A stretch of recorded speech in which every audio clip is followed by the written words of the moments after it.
mata kuliah perkembangan peserta didik yang diampu oleh dosen Ibu Fitria Pusparini. Dalam rangka pemenuhan tugas ujian akhir semester, kami ingin menampilkan video simulasi pembelajaran di kelas 10 SMA pada pembelajaran Bahasa Indonesia dengan isu tingkat pemahaman peserta didik terhadap pemaknaan puisi yang didasari oleh tingkat pemikiran abstrak dan kemampuan berpikir abstrak sesuai dengan teori Zen-Piaget.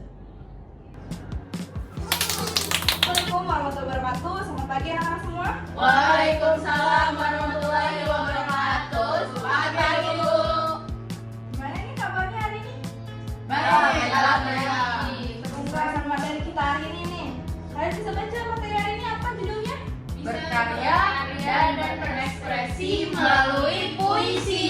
Nah, bener banget, kalian bisa menyampaikan ekspresi kalian lewat puisi. Tapi kalian pernah nggak belajar atau menulis puisi sebelumnya? Pernah baca aja sih Bu. Gak apa-apa kalau belum pernah, kan semuanya juga punya proses belajarnya ya. Yang udah pernah bisa kasih tahu temennya bagaimana pengalamannya belajar puisi dan lainnya. Jadi komitmen kita hari ini apa, teman-teman? Fokus belajar, aktif berdiskusi, dan saling menghargai. Tadi kalian udah ada yang udah tahu nih tentang puisi, udah pernah baca, ada yang belum juga, tapi nggak apa-apa. Nah, kalau begitu ini mau ngumpul dulu nih, kira-kira kalian beneran udah pernah tahu tentang puisi atau yang belum sama sekali, kalian sejauh apa sih tahu tentang puisi itu? Karena itu kita mulai tes dulu ya sekarang.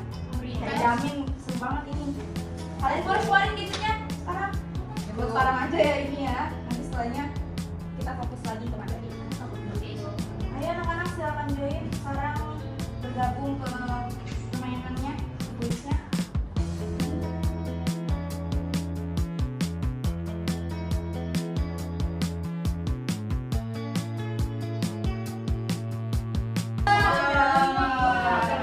Hasil skor terakhirnya wah habis di nomor 1. Setelah kita tahu nih apa itu puisi, apa bagian-bagian dari puisi, kita udah tahu nih. Kita bisa cari tahu lagi nih ciri-ciri dari si puisinya ini. Boleh dibaca yang pertama apa ciri-cirinya? Bentuk terstruktur. Bener banget. Kalian kalau lihat puisi, mungkin kalian udah pernah, yang nggak mungkin banget kalian nggak pernah baca puisi atau nggak puisi sama sekali. Puisi itu punya bentuknya sendiri yang dinamakan dengan tipografi atau penyusunan dari si puisinya. Itu bagaimana puisi disajikan, ditulis dan disusun. Ada yang disusun lurus, di kiri semua, ada yang bentuk pola dan lainnya. Lalu yang kedua ada apa nih? Ciri yang kedua, Penggunaan kata yang padat dan bermakna. nah ini penting banget. Kira-kira kalian ngerti nggak kenapa puisi itu harus padat dan bermakna? Salwa? Lo tahu kenapa Salwa? Biar banyak aja nggak sih Bu? Makanya padat puisinya. Nah, teman-teman bisa dibantu ya Salwa. Ada yang mau bantu Salwa buat jawab? Biar nggak bikin kebanyakan kemungkinan buat ambigu makna Bu. Ada yang bisa lebih jelas dari ceritanya? Raya, makasih banget. Saya Bu, Iya Pak Kis, ayo jawabannya.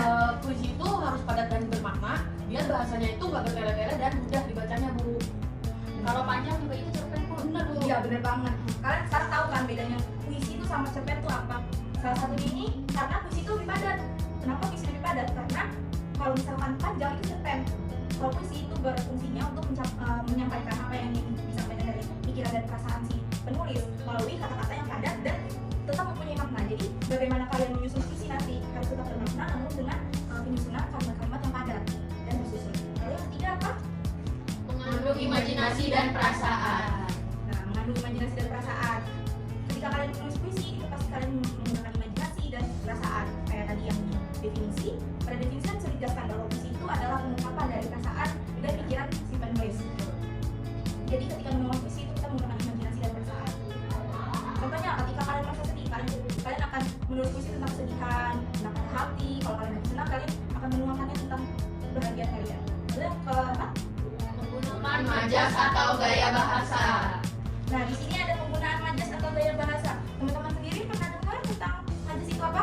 Pernah. Apa? Saya pernah dengar tuh Bu jenis-jenisnya. Iya, kayak majas hiperbola Bu. Nah, bisa dicontohin hiperbola itu apa? Yang berlebihan Bu. Bener banget. Contohnya apa? Contohnya Raya kalau mandi saya bisa nunggu mandi umroh Bu. Itu. Bener ya, mungkin kalau misalkan di karya karya sastra yang lain bisa seperti itu, tapi kalau di puisi itu semaksimal mungkin kata-kata yang dipakai, majasnya itu yang membuat si puisi ini menjadi lebih indah. Contohnya majas itu dipakai agar kalian itu bahasanya lebih enak, lebih ketika didengar tidak langsung ke maknanya. Jadi itu yang membuat puisi itu lebih indah untuk dibaca. Salah satunya adalah penggunaan majas. Tapi kita udah belajar banyak nih tentang puisi. Kira-kira apa aja sih tadi yang udah kita pelajarin? Pengertian puisinya, Benar, juga. terus Aja. jenis-jenisnya, Terusnya. contoh puisi juga Bu. Bener banget. Ya. Udah ngerti anak-anak? Sudah Bu. Sudah. Saya mau tahu nih kalian beneran udah ngerti, merhatiin atau nggak merhatiin tadi? Post testnya. Ya. Ini udah masuk Udah, nih Ibu. Salwa.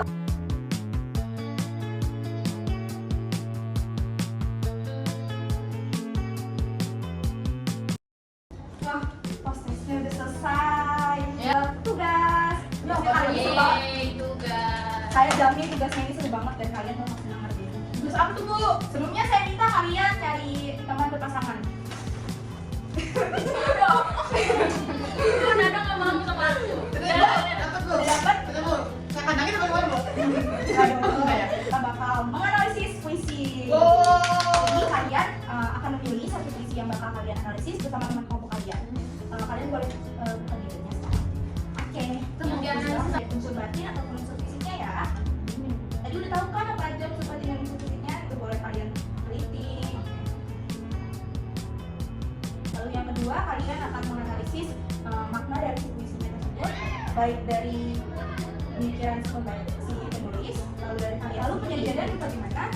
Nanti itu kalian akan saya beri kesempatan untuk menyusun materinya dulu di Google Docs, analisisnya, lalu nanti kalian mau menjelaskan apa saja di dalam analisis itu, lalu nanti saya akan berikan kalian kesempatan untuk berdiskusi, lalu kalian akan maju dan mempresentasikan ke teman-teman hasil dari analisis kalian. Oke anak-anak nih, sekarang dari kelompok 1, Agis dan Salwa ingin menjelaskan hasil diskusi mereka nih. Kayak perjanjian kita tadi, kalau teman-teman lagi punya presentasi, kalian harus diam ya.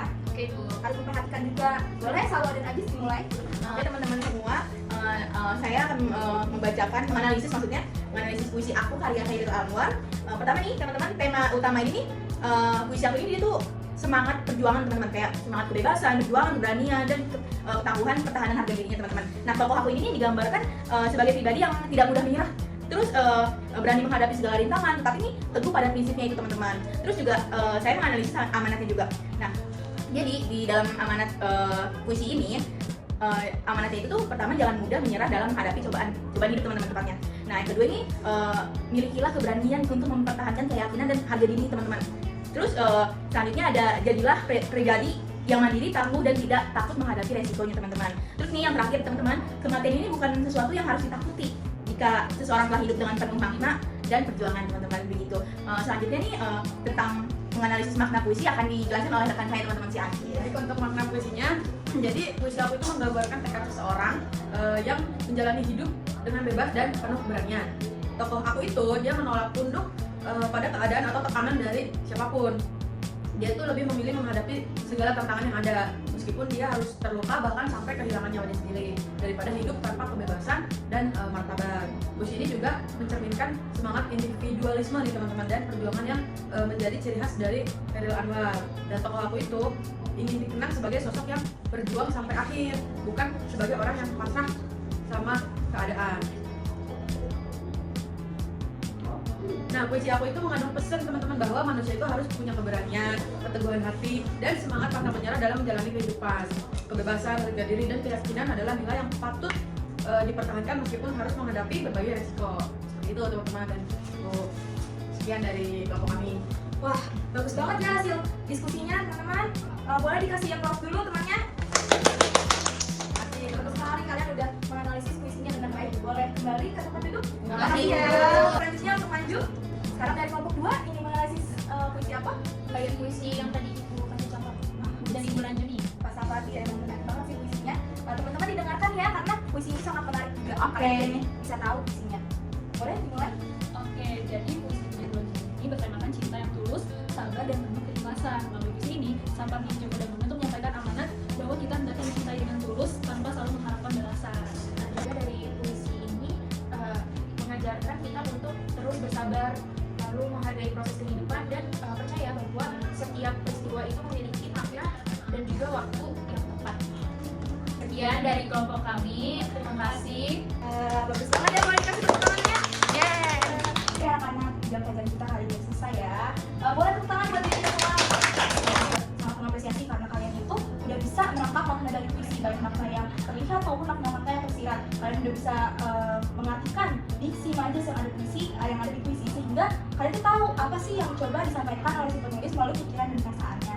Sekian kata dari saya. Wassalamualaikum warahmatullahi wabarakatuh. Saya semua. Selamat ya.